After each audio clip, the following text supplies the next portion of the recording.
Hello, good morning YouTube. Nice Saturday morning, a little cool outside but not too bad. As you can see from the video, the Suzuki SX4 is back up on the Stratus lift. I'm going to make a slight change under the car with the propeller shaft. If you had seen the previous 2 or 3 videos, this car needed to have the propeller shaft replaced, and I did that about 2 weeks ago, and everything's good with the propeller shaft. No vibrations at any speed driving, so that's pretty good.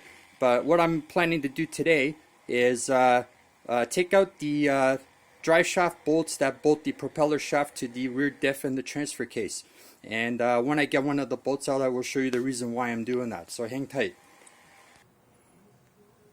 Okay, so now I'm under the Suzuki at the back, at the rear diff flange, and I already pulled one bolt out, the original bolts, and on this side, that bolt there is loose, but I haven't removed it yet. Now if I zoom in over here quickly, you can see that the original bolts don't thread through the rear diff flange, because the bolts are kind of short. So I'm going to go back up from under the car and I'll show you the difference between the original bolts and the bolts that I bought. Hang tight. Okay, so here's a comparison between the original bolt on the right and the bolts that I bought. So they're both M8 by 1.25 thread pitch. The only difference is the factory bolt on the right is about 15 millimeters under head length, compared to the 20 mil ones that I bought on the left. Those are also stainless, and that way I don't have to worry about rust and stuff like that. And the only difference also now is by switching to the stainless bolts, I can only use an Allen key, the 6 mil Allen key, to loosen and tighten them, whereas the factory bolts, if I had the original drive shaft, I could use a 12 mil wrench, box end wrench, to tighten them down and loosen them, but I can't do that with the new drive shaft because the flanges are a little thicker and I can't get the box end wrench on it, and you can't really put too much torque on an open end because you risk stripping it, so I might as well just go with the Allen key wrench. Alright, so hang tight, I'm going to start putting these in, and then we'll lower the car down and the Suzuki will be ready to go again with slightly longer bolts, just for better thread engagement to the flange. Hang on. Okay, so I just installed 2 of them, the new socket head bolts, the stainless steel, slightly longer ones. So now, as you can see on this side of the flange, they stick out about 2 millimeters. You can get it focused there. There we go. Right, so a bit more thread engagement, and no chance of them backing out if they happen to loosen off, the original ones.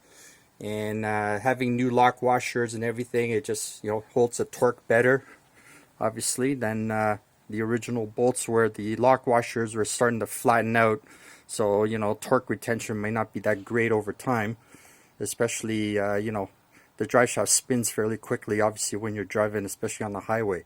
So I'm going to finish up the other 2 bolts at the back here, and do the other 4 at the transfer case, and then we can wrap this video up. All right, hang tight. Okay, so there's all 4 of them now installed on the back diff area, and hopefully it doesn't go out of focus, and you can see that all 4 bolts just barely stick past the flange on the rear diff. So that's practically just like original.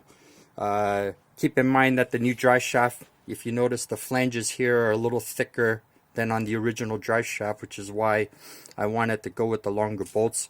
I'm sure the factory bolts would be fine too, but I'd rather have a little bit more thread engagement and keep things a little safe than to worry about them backing out. So so again, hang tight. I'm gonna do the front transfer case area. I'm not gonna film that because it's basically the same thing as this, and then we'll lower the car down and call it a day. All right, hang tight. Okay, so here is the transfer case area, and there's the 4 bolts all installed. I hope the camera would focus on it. And again, if you see the back side of the flange area,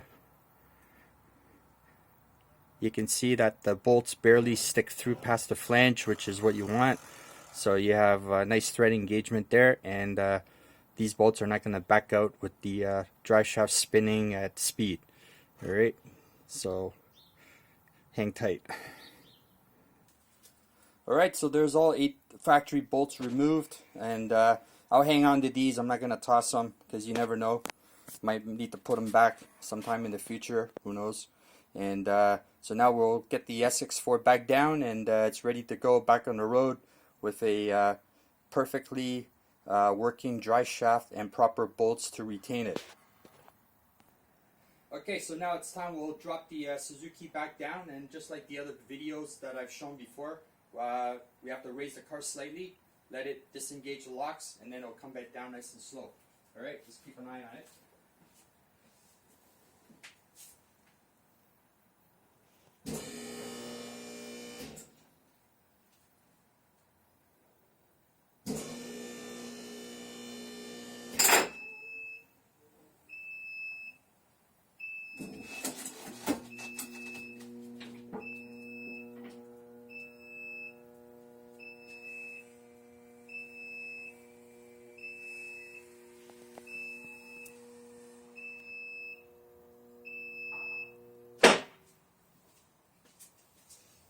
Alright, that's it. So thanks for watching, and stay tuned for more videos, and we'll try to do maybe another video on the Z01 because it's almost fall time, and this car will be going away for storage soon and be ready to come back out next spring. Alright, thank you for watching. Stay tuned, YouTube. Have a good day.